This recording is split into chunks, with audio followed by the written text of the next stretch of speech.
आप अभी रिसेंटली आपने देखा कि एयरपोर्ट और जो हमारी जेटी है, हैडो जेटी और 11 चरमा, यहाँ जो हम लोगों ने जो सर्विस शुरू करी है उसके पीछे जो मेन रीज़न है मल्टी मोडल ट्रांसपोर्ट और जो ट्रांसपोर्ट नोड्स हैं हमारे सिटी की, उसको कनेक्ट करने के लिए ये इनिशिएटिव लिया गया है।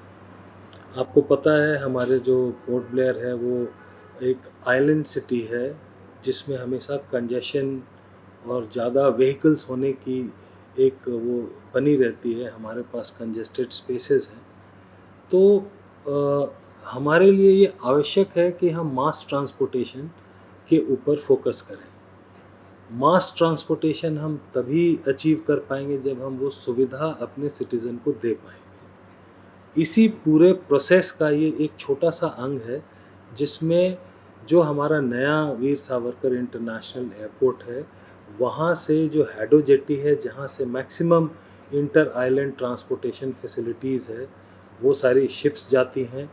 दूसरा, इस पूरे इसी इनिशिएटिव में जो हमारा बस टर्मिनस है जहाँ से नदर्न आइलैंड्स के लिए सारी गाड़ियाँ जाती हैं, उन सारे नोड्स को, और 11 चरमा जो कि पोर्ट ब्लेयर का एक सबर्ब के फॉर्म में उभर रहा है, भातू बस्ती 11 चरमा, तो उस सारे नोड्स को कनेक्ट करने की एक कवायद है जो सर्विस हमने अभी शुरू करी है। डिपार्टमेंट को ये उम्मीद है कि ये सर्विस बहुत पॉपुलर होगी। फर्स्ट डे इटसेल्फ जो हमने एक जनरल पैसेंजर मैनिफेस्ट का ये मंगवाया, इन्फॉर्मेशन मंगाई, तो 36 लोग तो पहले दिन ही थे। एयरपोर्ट और जो हैडो ये है जेटी है उसके 7 ट्रिप्स हैं, तो एक साइड से 7 बार व्हीकल्स चलेंगी।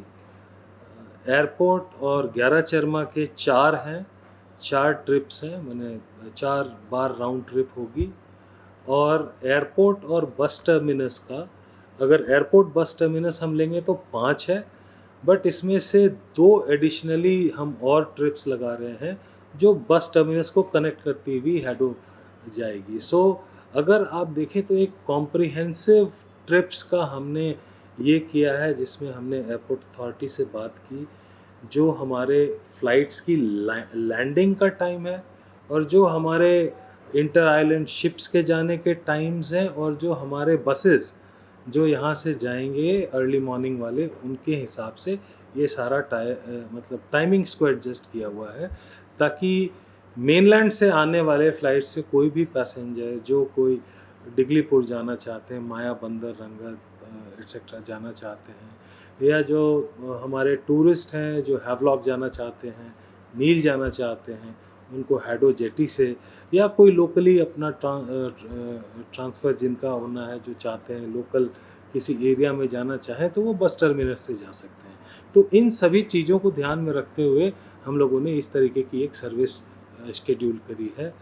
उम्मीद है कि आइलैंड के लिए, आइलैंडर्स के लिए और टूरिस्ट के लिए बहुत ही फ़ायदेमंद एक मल्टी मोडल ट्रांजिट का एक नमूना सक्सेसफुल होगा। अवेयरनेस कैंपेन है, इसका हम सिर्फ, जैसे नॉर्मली हम कोई जिसको कहते हैं शेड्यूल ऑल्टरेशन करते हैं किसी भी बस सर्विस में, तो हम अपने यहाँ के लोकल न्यूज़पेपर्स में हम इसको एडवर्टाइज़ कर देते हैं और ये हो जाता है। इस बार एक अनोखे पहल में, एक तो आपके माध्यम से हम लोगों तक, मैक्सिमम लोगों तक रीच करना चाहेंगे।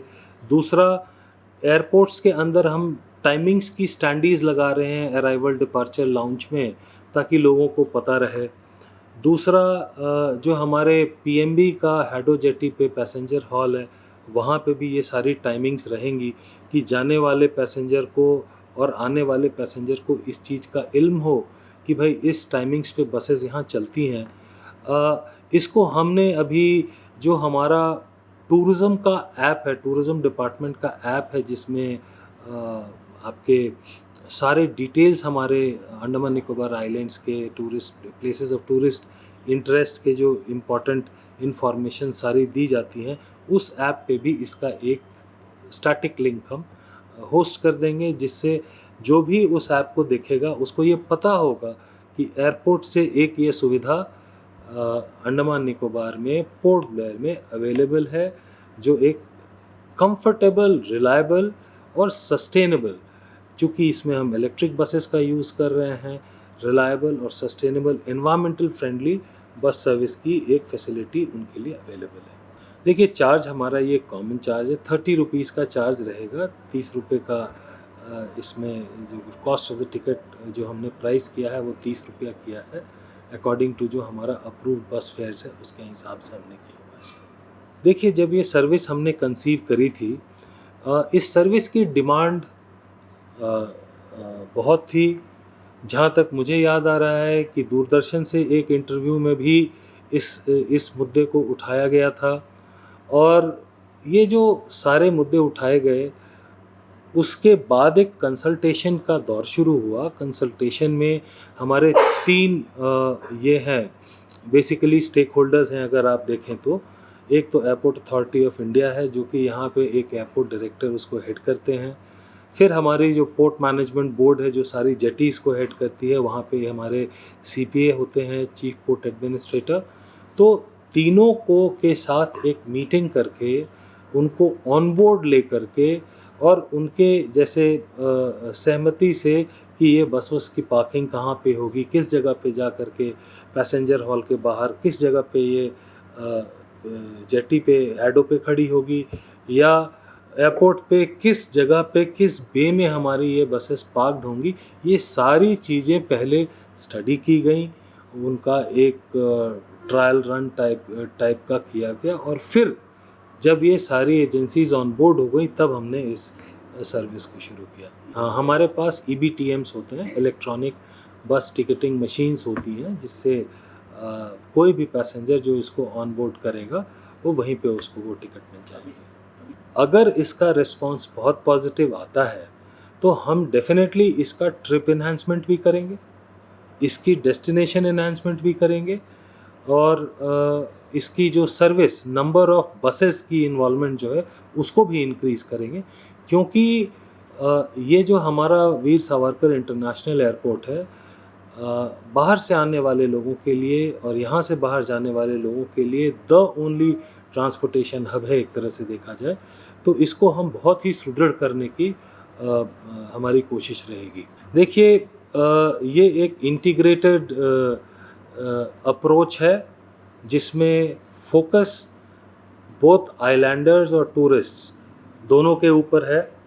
जो हमारे टूरिस्ट हैं उसमें कई कैटेगरी के टूरिस्ट होते हैं। जो हाई एंड टूरिस्ट हैं वो naturally high and taxis prefer करते हैं, लेकिन जो मिडिल इनकम या उसके लोअर इनकम के सैलानी जो हमारे यहाँ आ रहे हैं उनके लिए एक अच्छी सुविधा सरकार को मुहैया करानी चाहिए, और उसी दिशा में ये एक पहल है जिसका मुझे लगता है कि लोग स्वागत करेंगे और इस प्रोजेक्ट को हमारे सक्सेसफुल बनाने में सहयोग करेंगे। आपके माध्यम से ये ज़रूर कहना चाहूँगा कि आप ज़्यादा से ज़्यादा हो सके हमारे जो मास ट्रांजिट के जो सिस्टम्स हैं, जैसे बसेस हो गई, हमारी शिप्स हो गई जिसमें 3-4 से ज़्यादा लोग ट्रैवल करते हैं, उसका इस्तेमाल कीजिए। प्रशासन की जो कोशिश है वो एक कंफर्टेबल, एक रिलायबल और एक सस्टेनेबल मास ट्रांजिट सिस्टम, पर्टिकुलरली हमारे डायरेक्टरेट ऑफ ट्रांसपोर्ट में STS के बसों के द्वारा हम ये इनिशिएटिव ले रहे हैं, उसका इस्तेमाल कीजिए। बहुत ही अच्छी सर्विस है, एयर कंडीशन सर्विस है। पोर्ट ब्लेयर सिटी में हम लगभग 35 एयर कंडीशन बस चला रहे हैं, इसका इस्तेमाल कीजिए। जितनी ज़्यादा व्हीकल्स आप यहाँ बढ़ाएंगे, इन आइलैंड्स की कैरिंग कैपेसिटी लिमिटेड है, उतनी ज़्यादा हमारा जो भविष्य है, हमारे जो फ्यूचर में इसकी परेशानियाँ बढ़ेंगी, कंजेशन से ट्रैफिक प्रॉब्लम्स बढ़ेंगे। तो इसका एक ही जो हल है वो है इस तरह की सर्विस को ज़्यादा से ज़्यादा यूज़ करना। यही मैं अपने पोर्ट ब्लेयर और यहाँ आने वाले सैलानियों से मेरी गुजारिश रहेगी, अपील रहेगी।